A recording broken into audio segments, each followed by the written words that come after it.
Assalamualaikum warahmatullahi wabarakatuh. Selamat datang di channel Metaverse University, channel yang akan menjadi jembatan antara dunia teori dengan praktek di dunia kerja.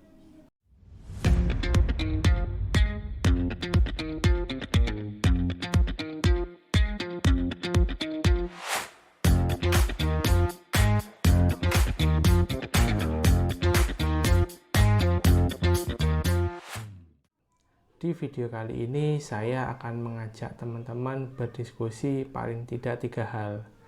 Di bab awal saya akan mengajak berdiskusi mengenai siapa itu subjek pajak, wajib pajak, dan apa saja objek pajak.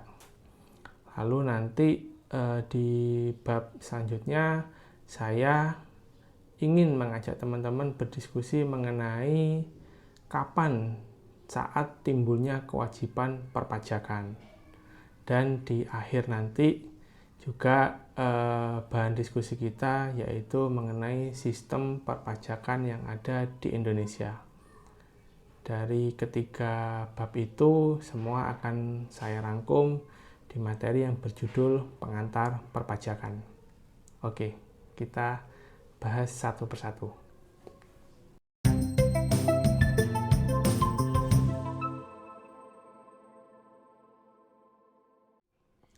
Kita coba mengenal subjek pajak dan objek pajak. Ini adalah bahasan umum, bahasan yang pertama kali harus dipahami oleh teman-teman. Kalau dari mind mapping ini, kita masih berada di poin A, yaitu jadi tiap-tiap jenis wajib pajak itu pasti mempunyai siapa subjek pajaknya, siapa wajib pajaknya, dan apa objek pajaknya. Jadi kita masih membahas di poin A. Nantinya ketika teman-teman sudah paham mengenai siapa subjek pajaknya, siapa wajib pajaknya, dan apa saja objek pajaknya, nanti teman-teman bisa memahami apakah sudah saatnya mendaftar dan sudah saatnya mempunyai kewajiban perpajakan, seperti itu. Oke. Mungkin 3 istilah ini adalah yang sering disebutkan dalam diskusi-diskusi perpajakan. Ada subjek pajak, ada wajib pajak, dan ada objek pajak. Terdengar mirip antara subjek pajak dan wajib pajak, seperti itu. Nah, supaya bisa mendapat atau mengetahui perbedaannya, coba kita lihat di diagram ini. Oke, di situ terdapat irisan. Jadi, lingkaran besar yang pertama itu adalah lingkaran subjek pajak, lalu lingkaran besar yang kedua itu adalah lingkaran objek pajak. Ketika subjek pajak dan objek pajak ini beririsan, maka di situ ada suatu kelompok yang disebut dengan wajib pajak. Mungkin dari diagram ini teman-teman sudah mulai paham ya, oh ternyata wajib pajak itu merupakan bagian dari subjek pajak. Jadi kalau kita definisikan secara simpel, subjek pajak adalah pihak-pihak yang berpotensi bertanggung jawab atas pemenuhan kewajiban perpajakan, yaitu lapor dan atau bayar. Dari sini baru sebatas potensi. Lalu ketika kita membahas objek pajak adalah hal yang menjadi dasar dikenakannya pajak. Nah, ketika ada subjek pajak yang di dalamnya dia mempunyai objek pajak, maka dia bisa disebut dengan wajib pajak. Sehingga dia sudah mempunyai kewajiban untuk lapor dan atau membayar pajak. Hal ini dikonfirmasi secara hukum dengan dia mempunyai identitas berupa NPWP dan atau validasi NIK. Ketika video ini diambil atau dibuat, untuk wajib pajak orang pribadi NPWP masih berlaku, tapi nantinya NPWP ini akan digantikan fungsinya dengan NIK. NIK dari orang baru lahir, masih bayi, itu sudah pasti punya NIK. Tapi memang belum saya pikir masih sangat jarang ya bayi itu sudah langsung menjadi wajib pajak.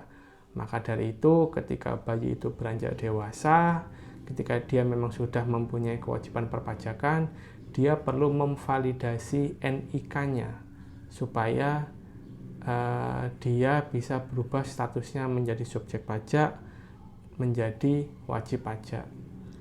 Ketika kita ngomong wajib pajak badan, masih cara mendapatkan identitas perpajakannya masih sama seperti dulu, yaitu dengan cara mendaftarkan diri untuk mendapatkan NPWP seperti itu.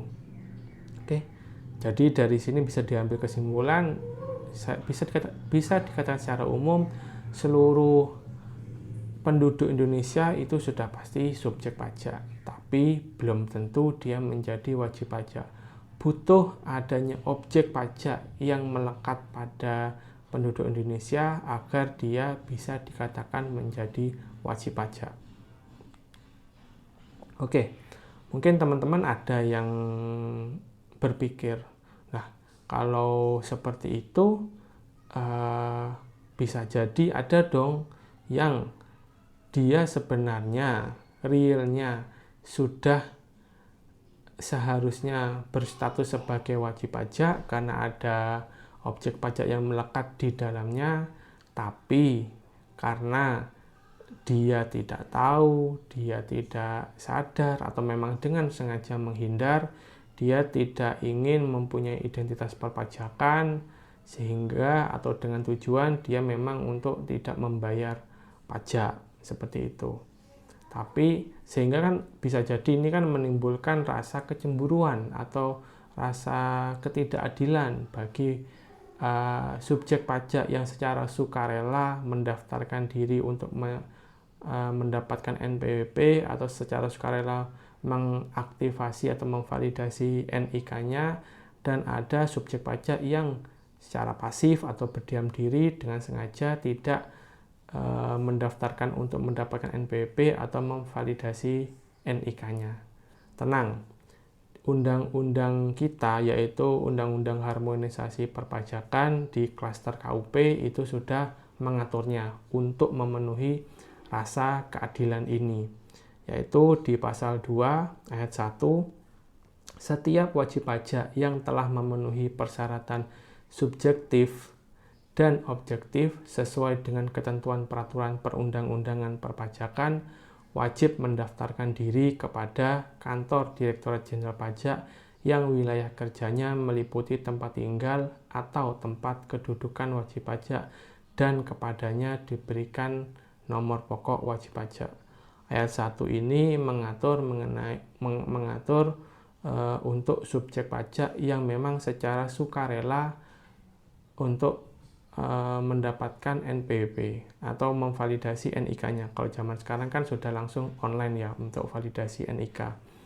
Lalu di ayat 4-nya, Direktorat Jenderal Pajak menerbitkan nomor pokok wajib pajak dan atau mengukuhkan pengusaha kena pajak secara jabatan apabila wajib pajak atau pengusaha kena pajak tidak melaksanakan kewajibannya sebagaimana dimaksud pada ayat 1 dan atau ayat 2. Jadi di ayat 4 di sini memunculkan opsi kalau memang ada pihak atau ada subjek pajak yang memang dengan sengaja menghindari pajak, dengan sengaja tidak mendaftarkan diri untuk mempunyai NPWP dengan tujuan untuk menghindari pajak, dan demi mewujudkan rasa keadilan, DJP dalam hal ini bisa memberikan NPWP atau mengukuhkan PKP secara jabatan. Secara jabatan ini adalah diberikan langsung oleh DJP tanpa menunggu permohonan dari subjek pajak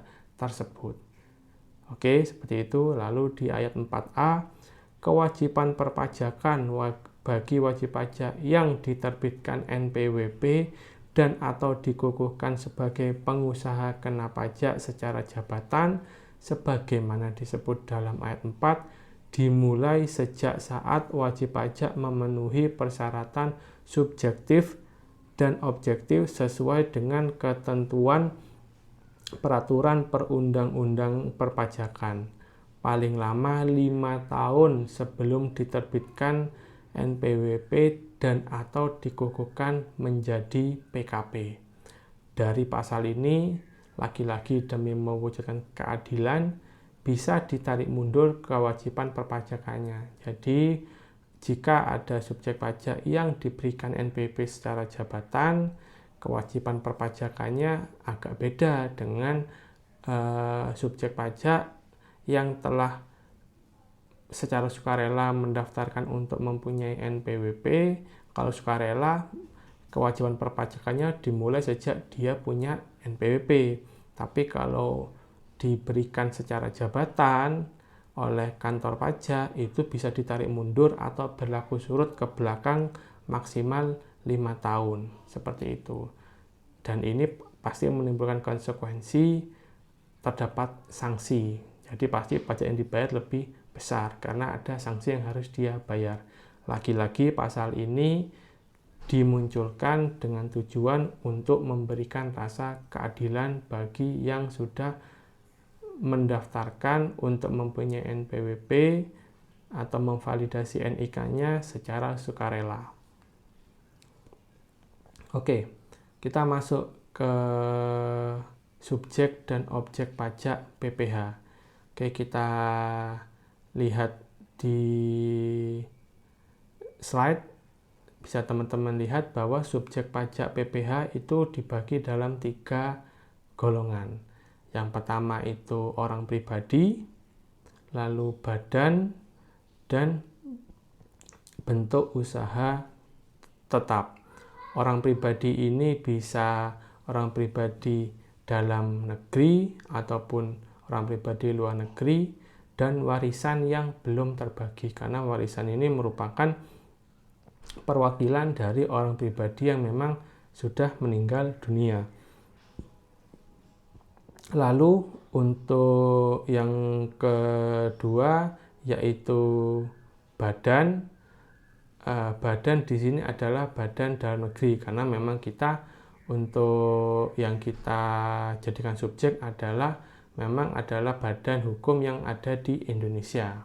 Lalu bentuk usaha tetap. Ini biasanya merupakan wajib pajak badan luar negeri yang mempunyai perwakilan yang ada di Indonesia. Dan biasanya memang itu mencari penghasilan di Indonesia. Jadi 3 golongan inilah yang menjadi subjek dari PPh. Ketika 3 golongan ini sudah mendaftarkan diri untuk mempunyai NPWP, maka statusnya berubah menjadi wajib pajak PPh. Oke, lalu kita beralih ke objek PPh. Objek PPh adalah, kalau dari bahasa undang-undang, bahasanya seperti ini. Setiap tambahan kemampuan ekonomis yang diterima atau diperoleh oleh wajib pajak untuk dikonsumsi atau digunakan dalam menambah kekayaan. Kemampuan ekonomis tersebut termasuk yang diperoleh dari dalam negeri maupun yang diperoleh dari luar negeri. Jenis-jenis penghasilan dijelaskan dalam pasal 4 ayat 1 Undang-Undang HPP atau Undang-Undang Harmonisasi Perpajakan Klaster PPh. Jadi dari sini tidak menyebutkan tambahan kemampuan ekonomis atau penghasilan itu harus selalu berupa uang, karena memang setiap tambahan kemampuan ekonomis ya memang pada umumnya itu pasti berbentuk uang gitu. Tapi kan ketika sekarang dengan adanya aturan yang baru, natura itu sudah menjadi objek PPh. Natura kan berarti kan memang imbalan yang diterima selain uang, seperti itu. Jadi memang penghasilan tuh mayoritas dalam bentuk uang, tapi teman-teman jangan terkotak hanya ruang lingkupnya uang. Jadi setiap tambahan kemampuan ekonomis yang itu bisa dikonsumsi dan untuk menambah kekayaan, itu juga merupakan objek PPh, seperti itu.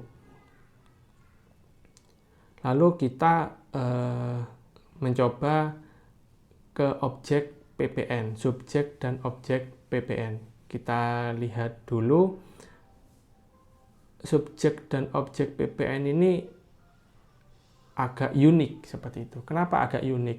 Ketika kita masih menggunakan pola pikir yang umum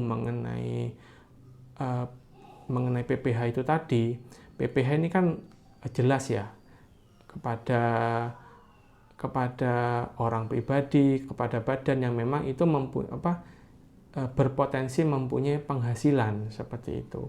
Karena memang PPh ini merupakan pajak yang bersifat subjektif seperti itu. Kenapa subjektif? Karena memang ini melekat kepada yang mendapatkan penghasilan itu. Dialah yang memang harus membayar PPh atau menanggung PPh. Ketika kita ngomong PPN ini adalah konteksnya pajak objektif. Jadi tidak melihat bagaimana kondisi pihak-pihak yang terlibat di dalam transaksi yang menimbulkan PPN. Jadi selama di situ transaksinya memang harus ada kewajiban PPN yang ditunaikan, maka dialah yang harus menunaikan kewajiban PPN tersebut, seperti itu. Jadi kalau kita ngomong PPN itu subjeknya pertama itu pasti ada PKP, karena PPN ini sangat berhubungan erat dengan PKP. PKP itu adalah pengusaha kena pajak. Jadi bagi orang pribadi ataupun badan yang melakukan penyerahan BKP atau barang kena pajak atau jasa kena pajak dari daerah pabean. Jadi orang pribadi bisa menjadi pengusaha kena pajak, badan juga bisa menjadi pengusaha kena pajak. Ketika dua pihak ini menyerahkan BKP atau JKP, dia otomatis harus memungut PPN. Seperti itu. Lalu yang kedua, kalau non PKP, apakah bisa menjadi subjek PPN? Bisa. Jadi ketika meskipun dia memang non PKP, dia harus membayar PPN. Ketika apa itu? Ketika dia menerima BKP ataupun JKP dari luar daerah pabean ke daerah pabean. Konteksnya ini seringkali dikaitkan dengan konteks impor. Seperti itu. Lalu yang ketiga adalah pemungut PPN, yaitu badan atau instansi pemerintah yang ditunjuk Menteri Keuangan dan memiliki kewajiban memungut, menyetor, dan melaporkan pajak terutang atas penyerahan BKP. Seperti itu. Di konteks ini adalah negara melihatnya siapa yang harus menyetorkan uang itu ke bank. Menyetorkan uang itu ke bank bukan seperti uang itu dibawa ke tempat pembayaran pajak, bukan ya, tapi adalah siapa yang bertanggung jawab secara dokumen perpajakan yang harus menunaikan kewajiban perpajakan tersebut, seperti itu. Jadi kalau ketika kita ngomong konteksnya tadi PPh, itu terlihat di dalam SPT tahunan orang pribadi, oh saya mempunyai penghasilan sekian, maka saya membayar pajak sekian. Nah, ketika ngomong konteksnya PPN adalah, oh saya menyerahkan BKP, maka saya wajib memungut PPN dan menyetorkan PPN tersebut ke kas negara. Meskipun memang betul PPN ini adalah pajak yang bersifat objektif. Jadi objektif artinya yang menanggung PPN adalah end user, pengguna terakhir. Ketika kita ngomong proses jual beli atau dagang, memang yang penikmat terakhir adalah pembeli barang, dia yang menggunakan barang, maka dia memang yang harus menanggung PPN. Tapi pengertian menanggung ini adalah seringkali PPN ini sudah diinkludkan dalam harga jual, maka nanti nominal PPN ini yang menyetorkan ke kas negara adalah penjual. Jadi penjual ini hanya dititipin uang PPN oleh pembelinya untuk disetorkan ke kas negara, seperti itu. Ini bukan realnya ya, secara real itu bukan uangnya si penjual, itu adalah uangnya pembeli, tapi memang harus ditunaikan atau harus disetorkan oleh si penjual. Itu adalah konteks umumnya seperti itu. Memang ada beberapa case khusus ketika bertransaksi dengan pemungut PPN. Memang pemungut PPN ini dalam hal konteksnya transaksi jual beli, dia bertindak sebagai pembeli. Tapi karena ada ketentuan khusus dia sebagai pemungut PPN, maka meskipun dia sebagai pembeli, dia ini pemungut PPN ya, juga diberi tanggung jawab untuk menyetorkan uang itu ke kas negara, seperti itu. Oke, subjek PPN saya rasa cukup clear di sini. Lalu kita membahas mengenai objek PPN, cukup simpel. Objek PPN adalah penyerahan barang kena pajak dan jasa kena pajak di dalam daerah pabean yang dilakukan oleh pengusaha. Mostly di Indonesia ini adalah barang kena pajak ataupun jasa kena pajak, hanya sebagian kecil yang bukan merupakan BKB ataupun JKB. Jadi hampir semua barang konsumsi kita itu pasti ada unsur PPN di dalamnya. Hampir semua ya, tapi tidak semua. Oke, bab 1 sudah kita diskusikan bersama. Kalau memang ada pertanyaan, teman-teman bisa menuliskan di kolom komentar. Kita masuk ke bab kedua mengenai kewajiban perpajakan, yaitu mengenai saat timbulnya kewajiban PPh.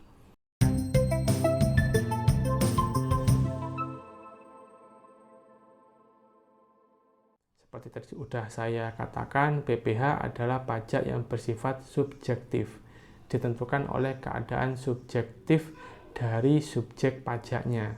Jadi gimana keadaan mereka? Kewajiban pajak subjektif adalah kewajiban yang melekat pada subjeknya dan tidak dapat dilimpahkan kepada orang lain.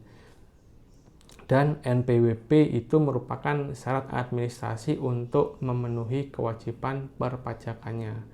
Seperti itu ya. Jadi itu misalnya ini mungkin bisa dimiripkan dengan siapapun bisa nabung, tapi ketika orang itu mau nabung ke bank, dia harus membuka rekening di bank tersebut, seperti itu. Semua orang mungkin memang subjek pajak dan bisa jadi dia memang sudah timbul kewajiban perpajakannya. Tapi ketika dia ingin menunaikan kewajiban perpajakannya, dia harus mempunyai identitas. Identitasnya itulah yang disebut dengan NPWP, seperti itu. Tidak bisa ujuk-ujuk gitu membayar pajak tanpa punya NPWP, secara umum nggak bisa gitu. Oke, kita coba memahami kapan saat dimulai dan berakhirnya kewajiban perpajakan. Ini adalah hal yang terjadi paling umum adalah orang pribadi dalam negeri. Dalam hal ini adalah penduduk Indonesia ya. Kewajiban perpajakannya itu untuk PPh ya. Ini kita ngomong untuk PPh dimulai saat dilahirkan atau saat berada di Indonesia atau berniat bertempat tinggal di Indonesia, seperti itu. Dan berakhir saat meninggal dunia atau saat meninggalkan Indonesia untuk selama-lamanya. Jadi kondisinya seperti itu untuk orang pribadi dalam negeri. Ini saat mempunyai kewajiban, tapi untuk bisa mempunyai memang dia harus bayar pajak, harus ada objek pajak yang melekat di dalamnya, seperti itu. Lalu untuk orang pribadi luar negeri atau memang ini konteksnya adalah di Indonesia ini kurang dari 183 hari. Dia itu mempunyai kewajiban perpajakan ketika menerima penghasilan dari Indonesia dan berakhir ketika sudah tidak lagi menerima penghasilan dari Indonesia. Hal ini banyak terjadi di biasanya tenaga ahli atau ekspatriat dari luar negeri yang hanya sebentar saja karena keahliannya berada di Indonesia dan menerima penghasilan dari Indonesia. Lalu yang ketiga adalah warisan yang belum terbagi, yaitu dimulai saat adanya warisan itu timbul dan memang belum dibagikan. Dan itu warisan yang belum terbagi itu akan berakhir kewajiban perpajakannya ketika sudah selesai dibagikan kepada semua ahli waris. Lalu yang berikutnya yaitu badan luar negeri mempunyai kewajiban perpajakan ketika bertempat kedudukan atau saat didirikan di Indonesia. Memang sekarang secara administrasi ini ya sudah hampir pasti ketika mendirikan PT, badan hukum, itu secara administrasi semuanya sudah satu paket mulai dari akta pendirian sampai penerbitan NPWP. Dan badan dalam negeri ini akan berakhir kewajiban perpajakannya ketika pembubaran atau pemindahan tempat kedudukan dari Indonesia. Mungkin dia pindah ke luar negeri atau dibubarkan. Itu sudah berakhir kewajiban PPh-nya. Dan yang terakhir, badan luar negeri melalui BUT, yaitu mempunyai kewajiban perpajakan saat menjalankan usaha dan atau melakukan kegiatan melalui bentuk usaha tetap. Dan berakhir ketika tidak lagi menjalankan usahanya di Indonesia melalui BUT. Kalau dari beberapa contoh ini pasti yang mayoritas ada di Indonesia yaitu orang pribadi dalam negeri dan badan dalam negeri, seperti itu. Nah, ini adalah contoh pajak subjektif. Di mana sih letak subjektifnya seperti itu? Oke, kita ambil contoh 2 PT. Saya contohkan beberapa kondisinya atau kriterianya tuh semirip mungkin. Ada PT ABC dan ada PT XYZ. Tahun berdirinya sama, yaitu tahun 2015. KLU atau klasifikasi lapangan usahanya itu sama, yaitu sama-sama bergerak di bidang jasa telekomunikasi. Lokasinya pun sama, berada di Jakarta. Omset per tahunnya pun sama-sama 100 miliar. Nah, disinilah letak perbedaannya. PT ABC bisa mengumpulkan laba bersih sebesar 20 miliar. Dan PT XYZ berhasil mengumpulkan laba bersih 10 miliar. Hal ini yang mungkin karena efisiensinya beda ya, seperti itu. Dalam konteks ini, besar kemungkinan PT ABC mempunyai kewajiban pembayaran PPh lebih besar daripada PT XYZ, seperti itu. Memang ada beberapa kondisi yang bisa menjadikan PT ABC sama atau lebih kecil dari PT XYZ, mungkin punya kompensasi, mungkin mempunyai kompensasi kerugian, ya, tapi dalam konteks umum, secara umum, kalau dari kondisi ini PT ABC besar kemungkinan mempunyai kewajiban perpajakan lebih dari PT XYZ. Disinilah letak subjektifnya. Dan kewajiban perpajakan ini harus ditunaikan atau harus dibayarkan oleh PT ABC atau PT XYZ sendiri. Tidak bisa dilimpahkan kepada orang lain. Seperti itu. Lalu berikutnya yaitu mengenai saat timbulnya kewajiban PPN. Subjek PPN itu bisa orang pribadi atau badan yang melakukan kegiatan penyerahan dan menerima barang kena pajak atau jasa kena pajak. PPN itu juga pajak yang bersifat objektif sehingga pemenuhan kewajiban pajaknya ditentukan oleh keadaan, peristiwa, atau perbuatan hukum yang dapat dikenakan pajak tanpa memandang kemampuan konsumen untuk memenuhi kewajiban perpajakannya, gitu loh. Jadi ya kalau memang Anda mau membeli barang atau memanfaatkan jasa, ya harus sudah siap dengan PPN yang harus Anda bayar, seperti itu. Tidak bisa menghindar. Tidak semua penjual atau pihak yang menyerahkan BKP dan JKP wajib memungut PPN. Syarat agar penjual mempunyai kewajiban untuk memungut PPN adalah penjual tersebut telah dikukuhkan menjadi PKP. Ada kondisi tertentu yang menjadikan pembeli justru yang memungut dari penjual. Ini kebalikan dari kondisi umum sistem pemungutan PPN. Pembeli yang memungut PPN ini biasa disebut dengan pemungut, seperti itu. Ini seringkali adalah instansi pemerintah, lalu BUMN itu pada umumnya adalah pemungut PPN, seperti itu. Nah, dari kondisi ini ada hal yang menarik mengenai tidak semua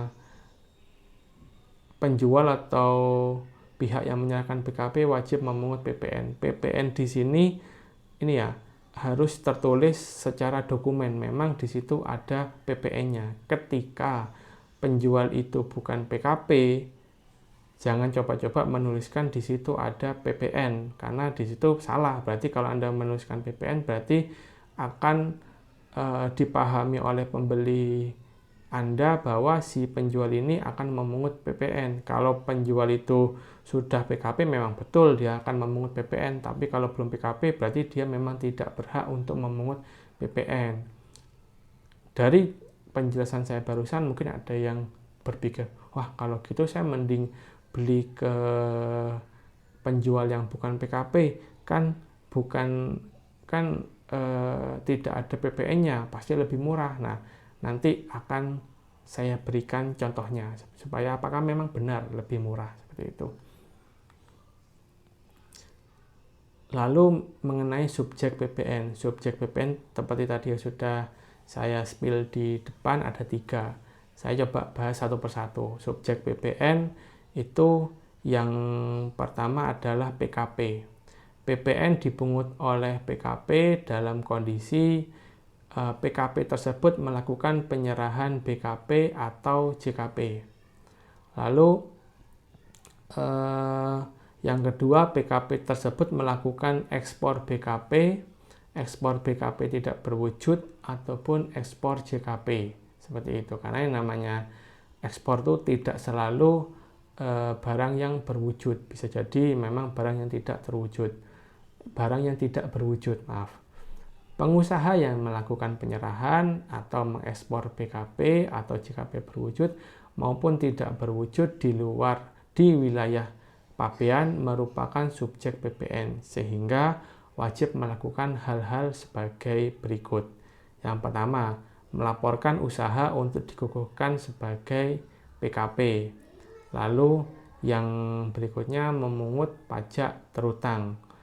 Sebagai subjek PPN, PKP wajib membuat faktur pajak dalam format yang sudah ditentukan oleh DJP, yaitu faktur pajak elektronik atau e-faktur, atas penyerahan dan penerimaan BKP atau JKP serta melaporkannya.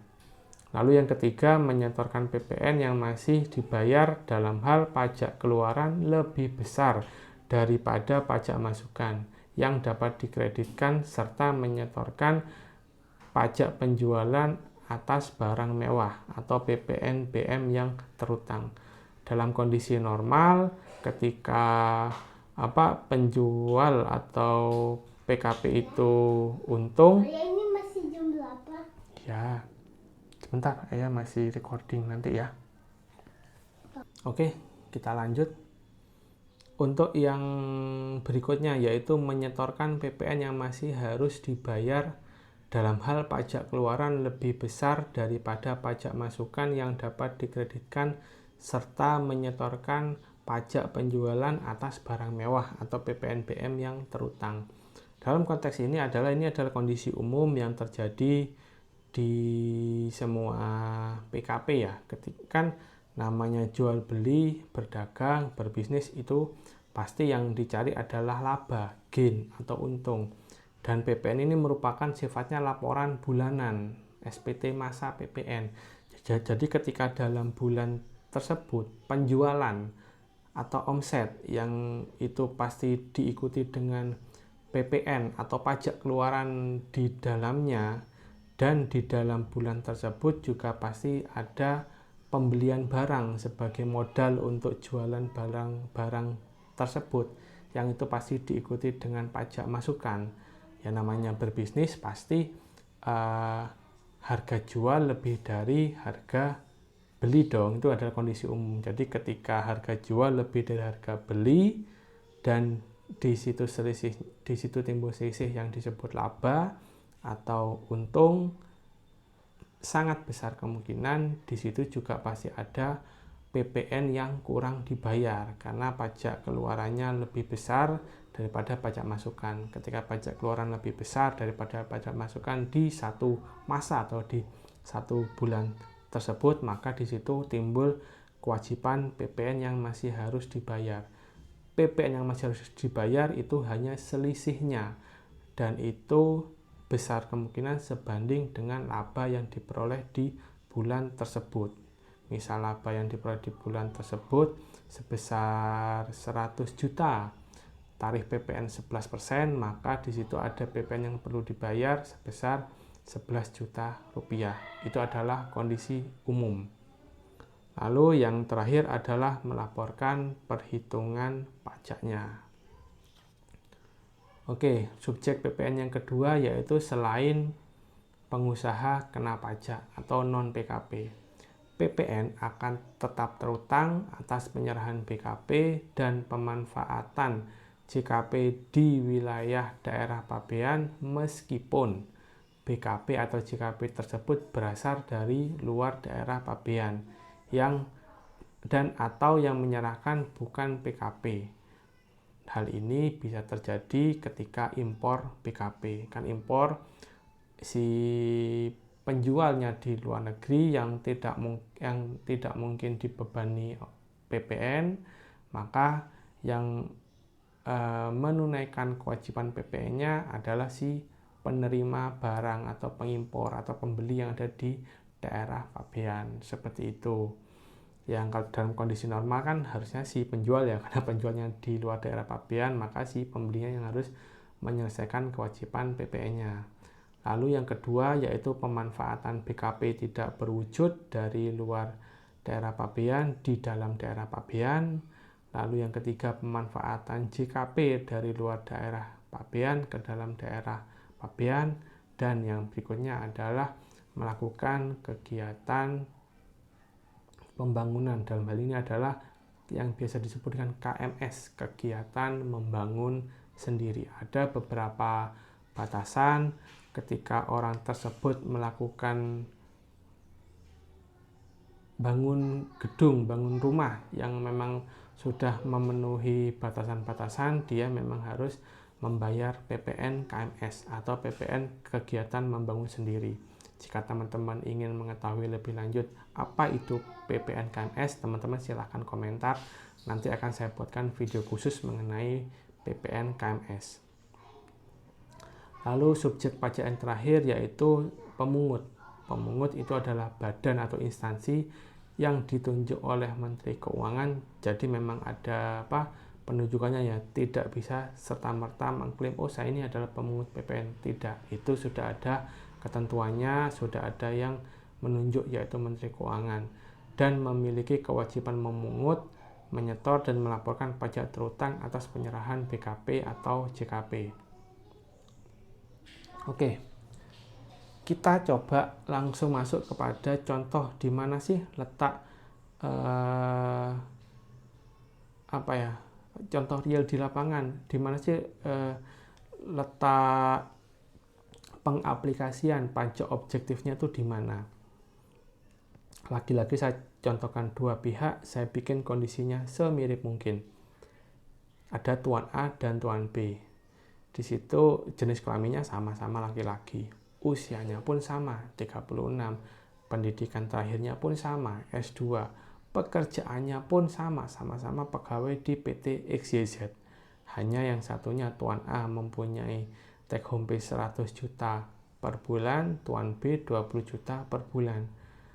Lalu PTKP atau penghasilan tidak kena pajak, yang ini biasanya status dalam SPT tahunan, sama. Tuan A menikah dan mempunyai 3 orang anak, tuan B pun sama, menikah dan mempunyai 3 orang anak. Seperti itu. Meskipun take home pay-nya berbeda, mereka akan dikenai jika tuan A, ya saya ambil contoh tuan A dan tuan B ini melakukan servis mobil. Mobilnya pun sama, di bengkel yang sama, maka PPN akan dikenakan kepada tuan A dan tuan B, tarifnya sama-sama 11%. 11% mungkin dirasa tidak terlalu berat bagi tuan A dibandingkan tuan B, seperti itu, karena selisih take home pay yang berbeda jauh antara tuan A dan tuan B, seperti itu. Tapi balik lagi, karena PPN merupakan pajak subjektif, maka di situ tidak memperhatikan bagaimana kondisi si penanggung PPN-nya. Jadi berlaku adil, berlaku sama-sama 11%. Masih ada opsi bagi tuan B, jika memang 11% dirasa terlalu berat, silahkan cari bengkel lain yang memang biaya servisnya lebih murah. Jadi meskipun sama-sama dikenakan 11%, tapi DPP atau dasar pengenaan pajaknya mungkin berbeda dengan bengkelnya tuan A, sehingga menghasilkan nominal yang lebih kecil.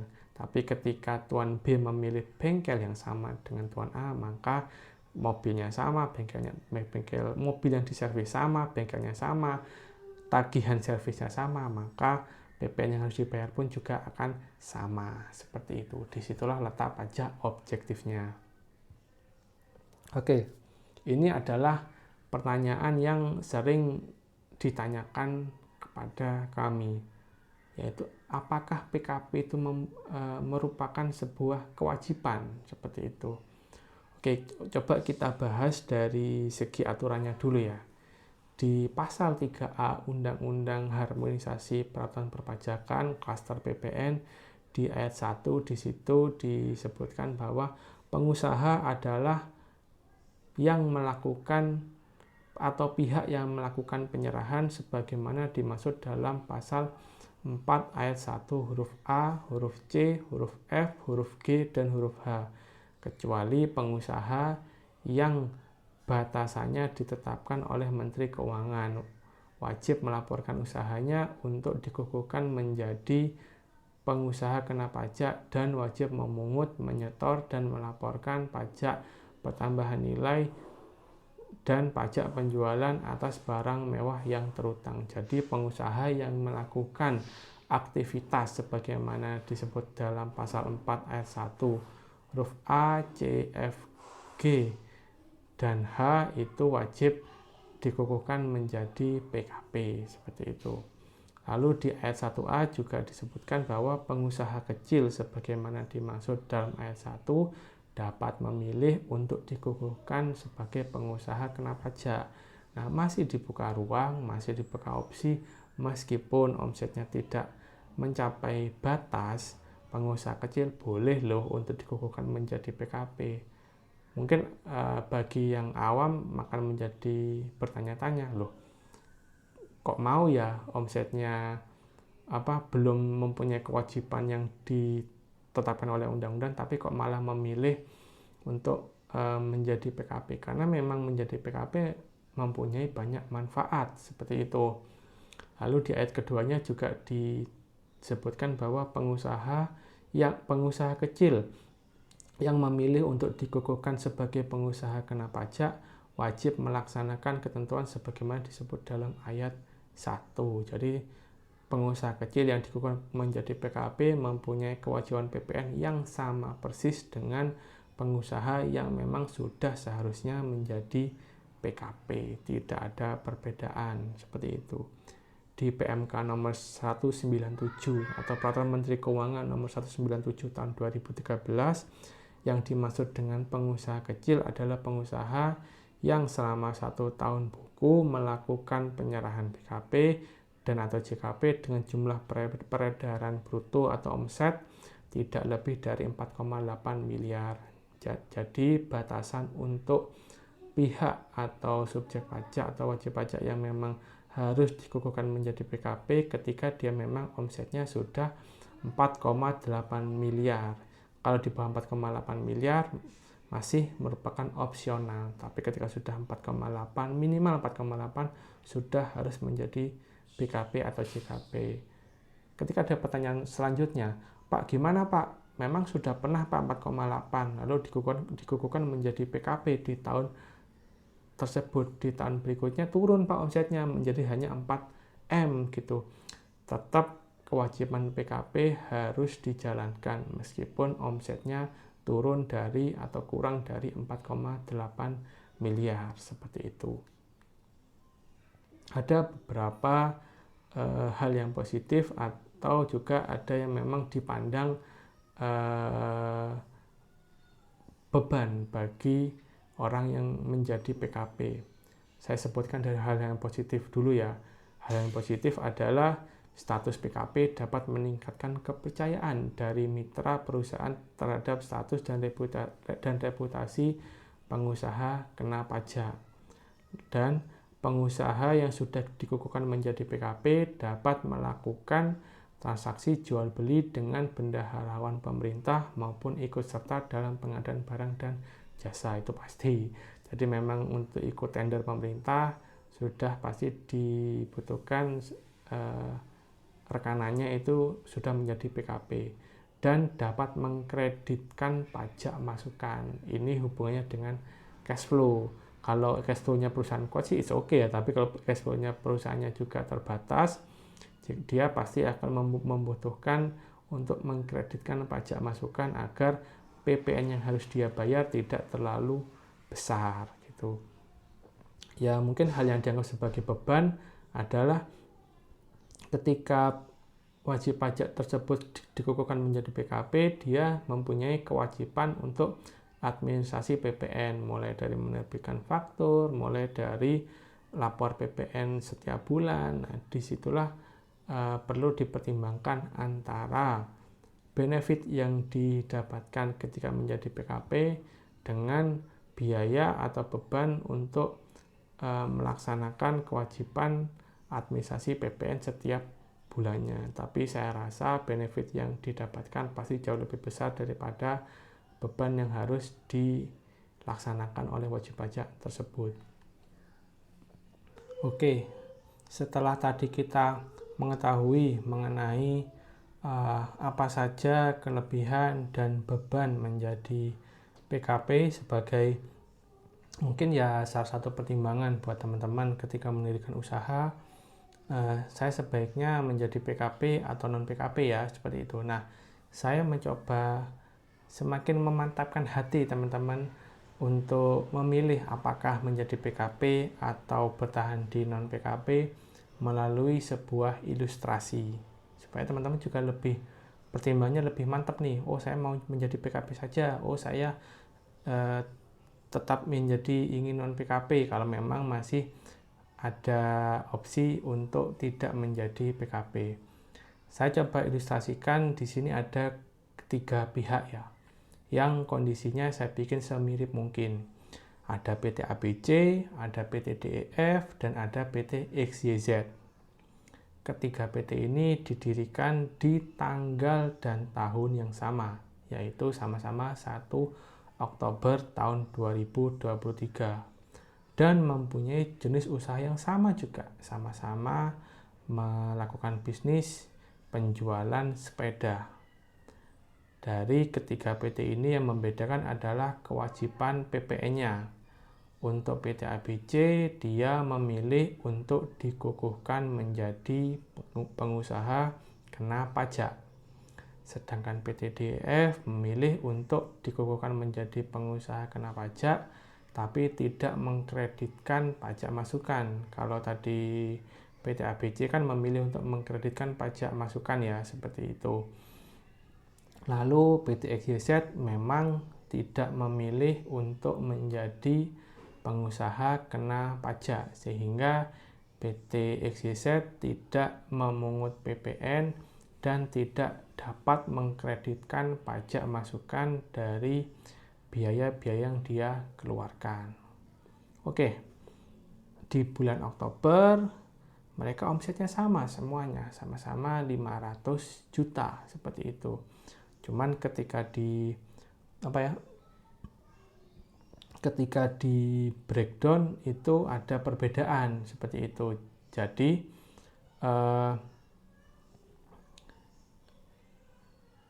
PT ABC dan PT DF bisa mengsplit dia penjualannya berapa dan PPN keluarannya berapa. Jadi 500 juta, PPN keluarannya 555 juta, seperti itu. Nah, sedangkan PT XYZ sudah menghitung-hitung juga, dan memang dia akan penjualannya itu 555 juta, karena memang sudah memperhitungkan dia ingin menyaingi laba yang sama dengan PT ABC dan PT DF. Pembelian yang dilakukan selama bulan Oktober ketiga pihak ini juga sama-sama 400 juta.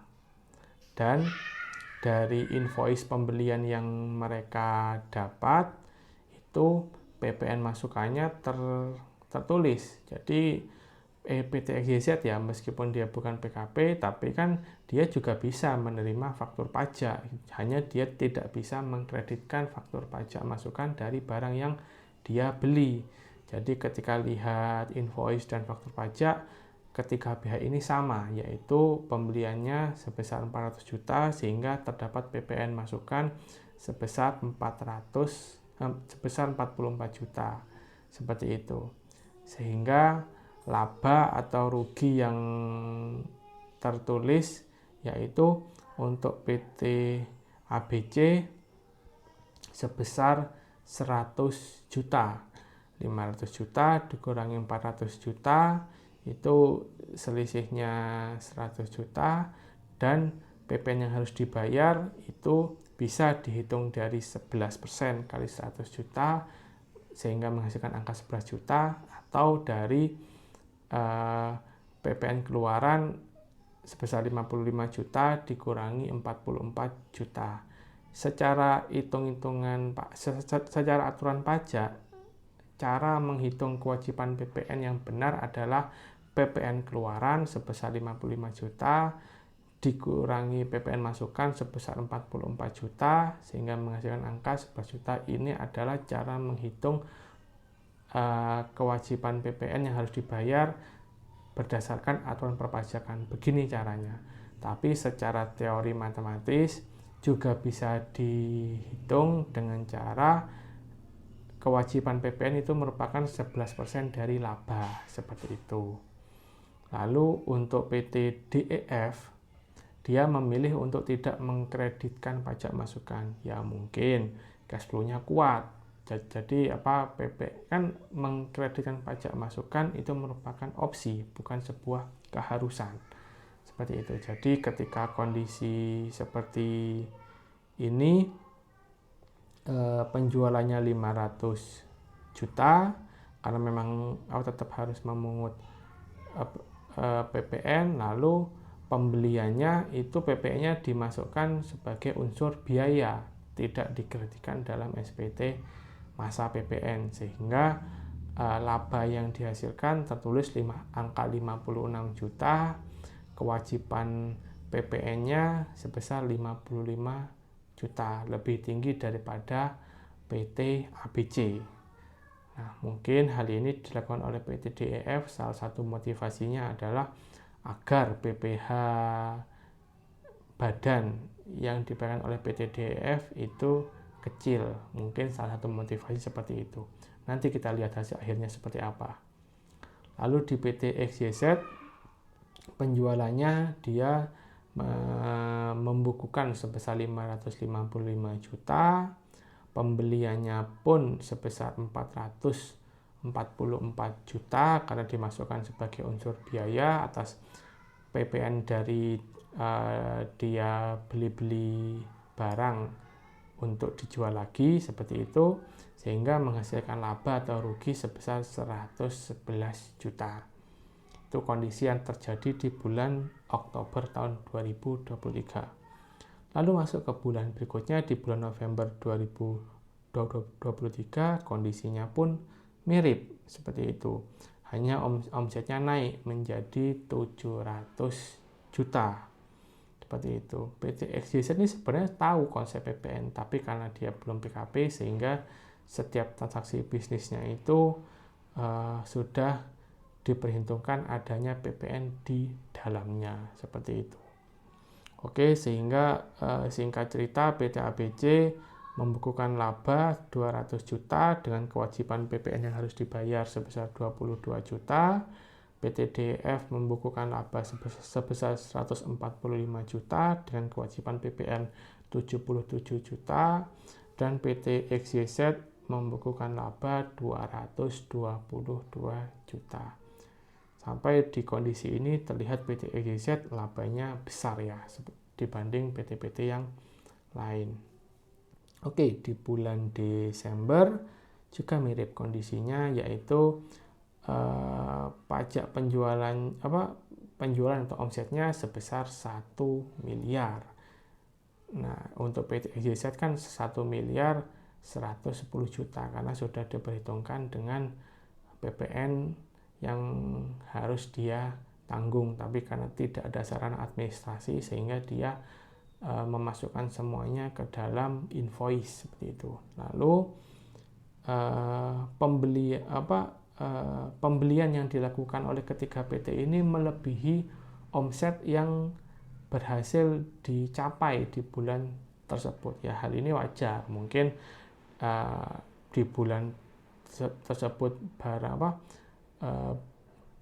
harga beli barang bakunya lagi murah, mungkin dia menumpuk barang, punya uang buat membeli barang lebih dengan harapan takutnya bulan-bulan berikutnya itu harganya tambah naik, mumpung murah saya beli sekarang banyak, sehingga memang secara pencatatan laba atau rugi di bulan Desember membukukan rugi seperti itu karena bahasa Jawanya sih kulaan ya, kulaannya itu lebih tinggi daripada omset yang dibukukan di bulan tersebut, sehingga PT ABC membukukan laba atau rugi sebesar 50 juta. Di situ ada PPN yang lebih bayar. Ini bisa sebagai kompensasi nantinya, jadi mengurangi PPN yang harus dibayar sebesar 5.500.000. PT DEF rugi sebesar 165.500.000. Sudah rugi masih harus membayar PPN sebesar 110 juta. Dan PT XYZ rugi sebesar 55.500.000. Ketika hal ini direkap, PT ABC membukukan laba kotor 250 juta, biaya usaha 150 juta, laba bersih 100 juta, sehingga PPH terutang sebesar 22 juta. Jadi laba setelah pajak yaitu sebesar 78 juta.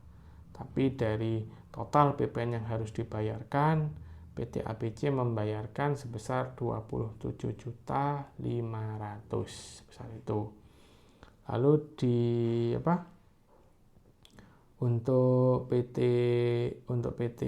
DEF laba kotornya lebih kecil daripada PT ABC, yaitu sebesar 35.500.000,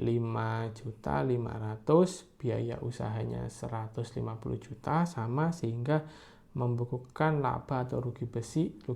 Jadi PT DEF ini rugi sebesar 114.500.000 dan total pembayaran PPN sebesar 242 juta seperti itu. Jadi dari sini memang betul PT DEF tidak perlu membayar PPH badan selayaknya yang dibayarkan oleh PT ABC, tapi dia harus membayar PPN sebesar itu. Niat hati ingin mengecilkan PPH badan, tapi kok malah PPN-nya besar sekali. Dan PT XYZ laba kotor hasil penjualannya itu 277.500.000 dikurangi biaya usaha sebesar 150 juta, sehingga laba bersihnya 127.500. Dan harus mempunyai kewajiban PPH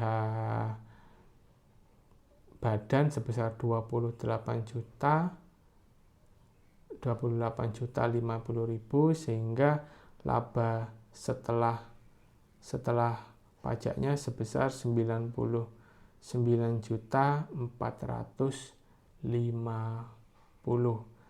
Dari contoh di sini memang terlihat PT XYZ unggul, sudah nggak bayar BPN, labanya juga lebih tinggi daripada PT ABC dan PT DEF.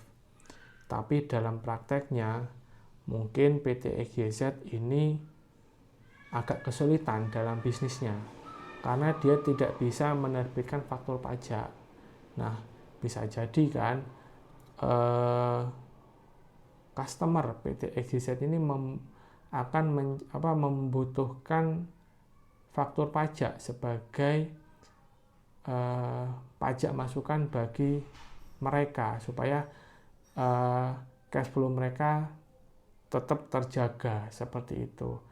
Nah, kalau memang PT XYZ ini bisa survive dan bisa selalu tumbuh, ya syukur. Tapi kalau dia tidak survive dan pertumbuhannya lambat, ya mau tidak mau dia pasti akan beralih menjadi PKP dengan harapan akan menambah customer seperti itu.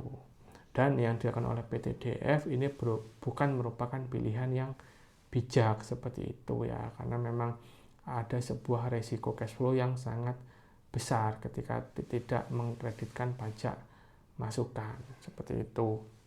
Dan kondisi umum yang terjadi di lapangan adalah yang dilakukan oleh PT ABC.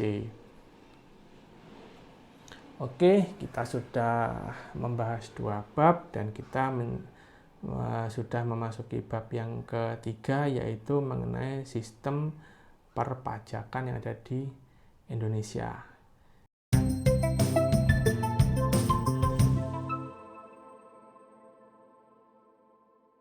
Sistem perpajakan yang ada di Indonesia itu menganut sistem self-assessment, yaitu kewajiban perpajakan paling enggak ada 3 hal yang memang timbul sebagai konsekuensi dari penerapan sistem self-assessment ini, yaitu wajib pajak harus menghitung atau memperhitungkan pajak yang terutang, lalu harus membayar pajaknya sendiri dan melaporkan pajaknya sendiri. Ketiga hal ini harus dilakukan oleh wajib pajak tersebut secara mandiri seperti itu.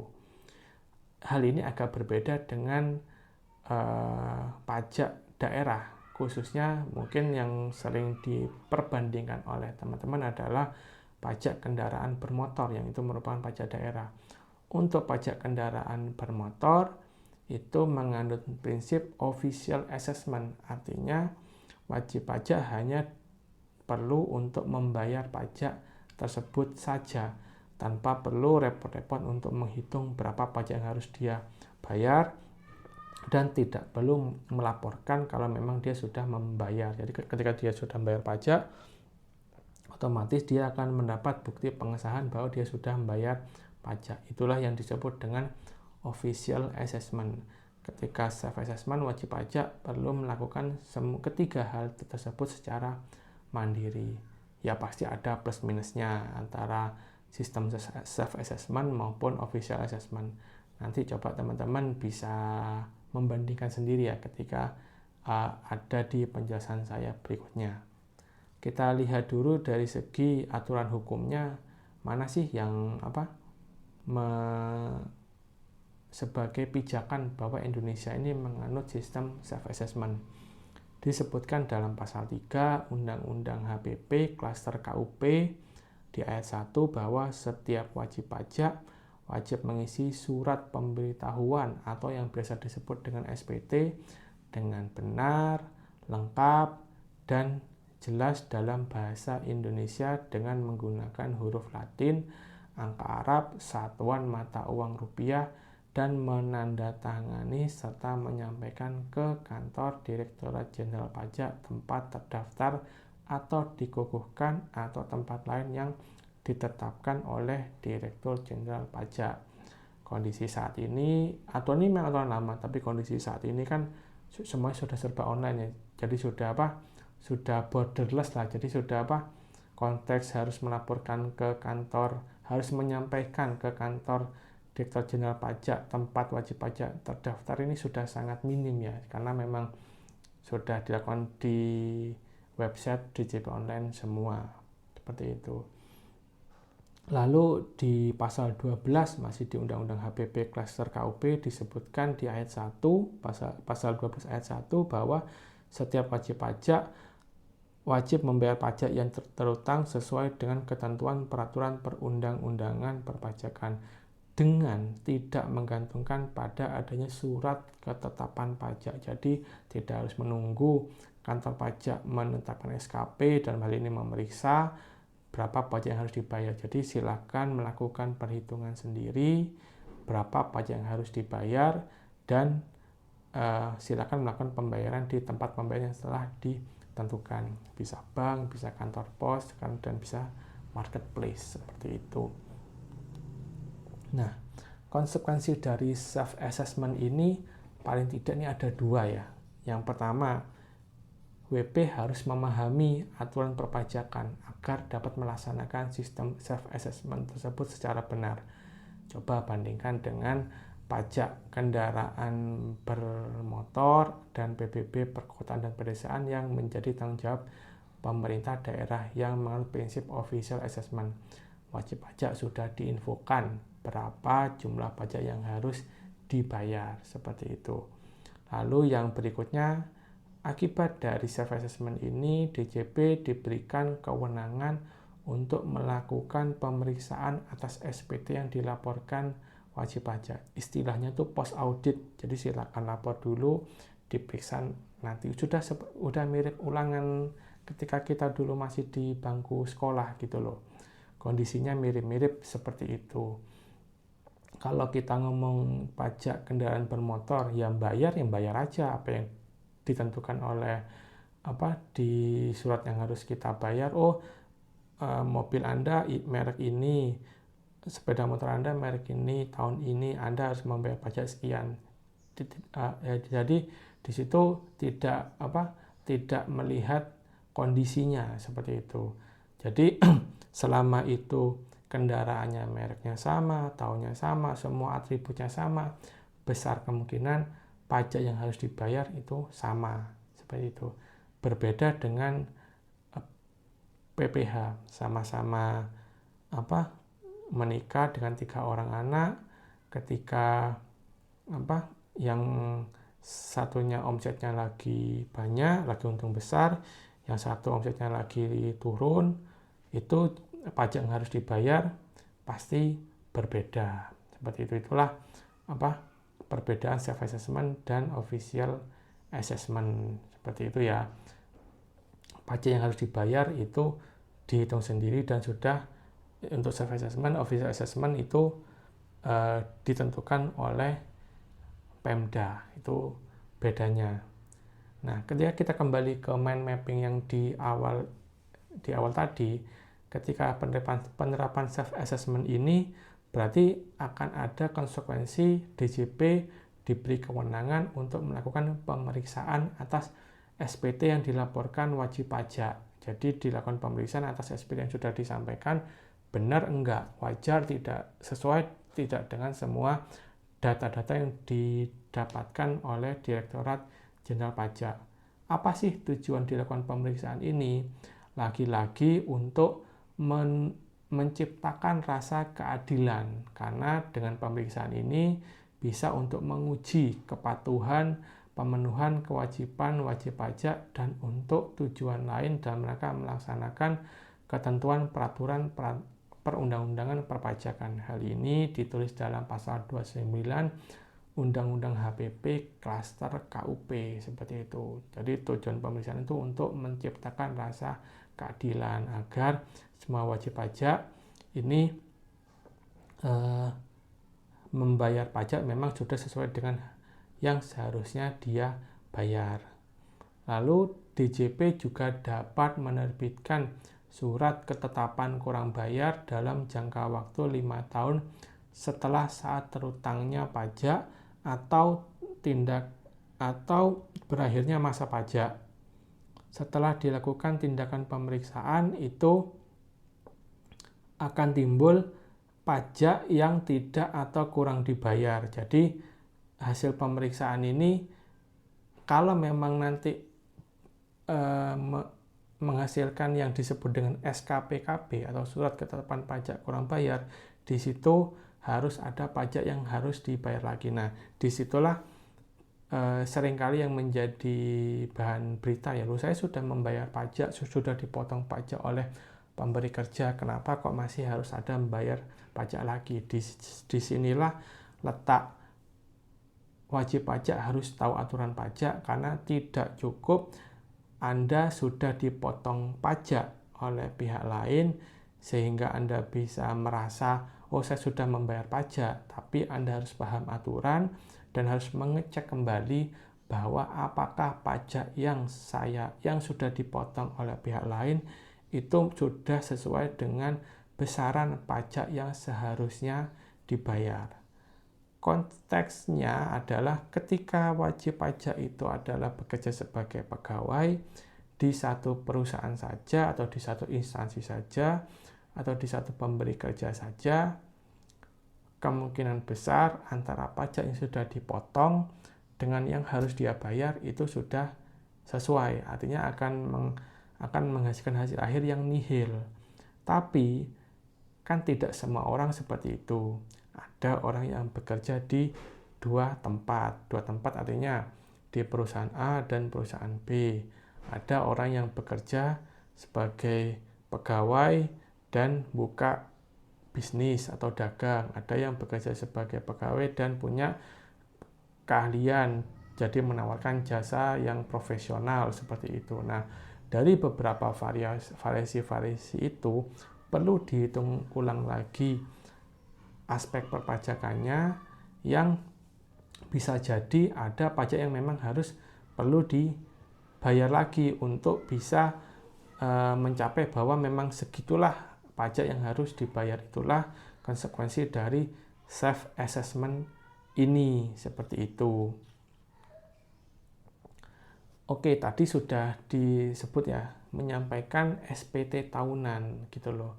Yang itu merupakan singkatan dari surat pemberitahuan. Apakah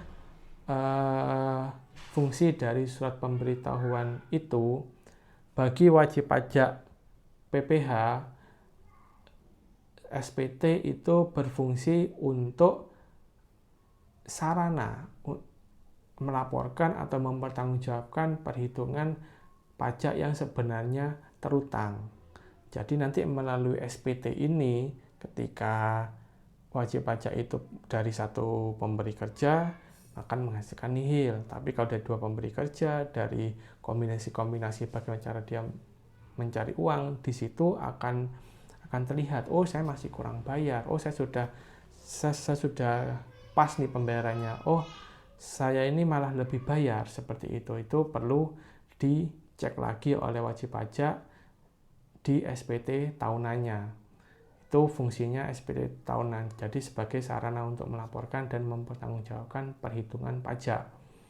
Jadi di SPT tahunan wajib pajak PPH itu sudah tergambarkan lah bahwa berapa pembayaran atau pelunasan pajak yang dilaksanakan sendiri dan atau melalui pemotongan atau pemungutan pihak lain. Lalu penghasilan yang merupakan objek pajak dan bukan objek pajak, mungkin dapat warisan di situ, mungkin juga dapat dari pekerjaan di PTA, PTB, seperti itu. Dan di SPT itu juga menampilkan berapa hartanya, berapa kewajibannya, dan yang terakhir adalah pembayaran dari pemotongan atau pemungutan oleh pihak lain, seperti itu. Lalu bagi PKP, di sini konteksnya adalah ini ya, SPT masa. Bagi PKP itu SPT masa PPN berfungsi sebagai pengkreditan pajak masukan terhadap pajak keluaran. Lalu juga berfungsi sebagai pembayaran atau pelunasan pajak yang telah dilaksanakan sendiri oleh pengusaha kena pajak dan atau melalui pihak lain, seperti itu. Itu fungsinya SPT masa PPN bagi pengusaha kena pajak. Lalu fungsinya SPT PPN PUT atau pemungutan bagi pemotong atau pemungut pajak adalah sebagai sarana untuk mempertanggungjawabkan dan melaporkan pajak yang telah dipotong atau dipungut dan disetorkannya. Seperti itu. Jadi melalui SPT ini semua pelaporan, semua pertanggungjawaban dituliskan, dan melalui SPT inilah media yang akan diuji oleh DJP melalui pemeriksaan apakah sudah betul pelaksanaan kewajiban perpajakan yang dilaporkan oleh wajib pajak. Oke, jadi seperti itu adalah fungsi SPT tahunan.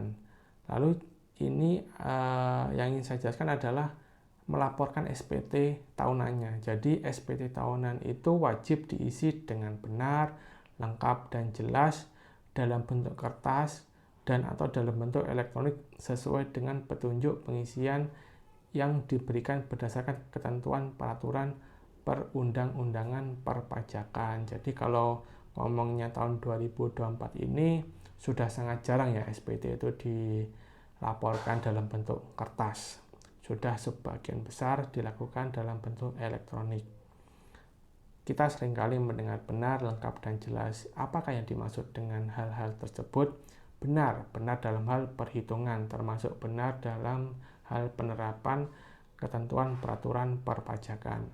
Lengkap itu memuat semua unsur yang berkaitan dengan objek pajak dan unsur-unsur yang harus dilaporkan.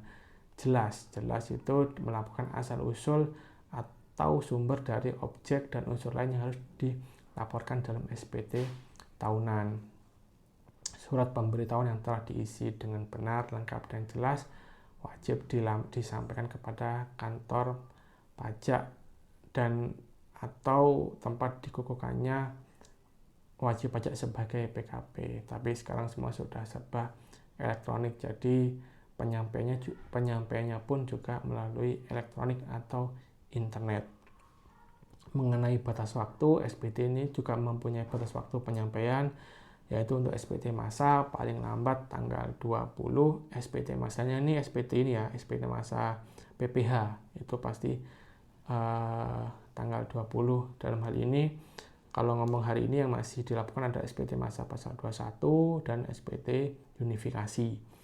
Lalu untuk SPT tahunan orang pribadi paling lama 3 bulan setelah akhir tahun pajak, dan untuk SPT PPh badan paling lama 4 bulan setelah akhir tahun pajak. Ya gampangnya sih mengingatnya kalau pribadi tanggal 31 Maret dan kalau badan sampai 30 April. Oke.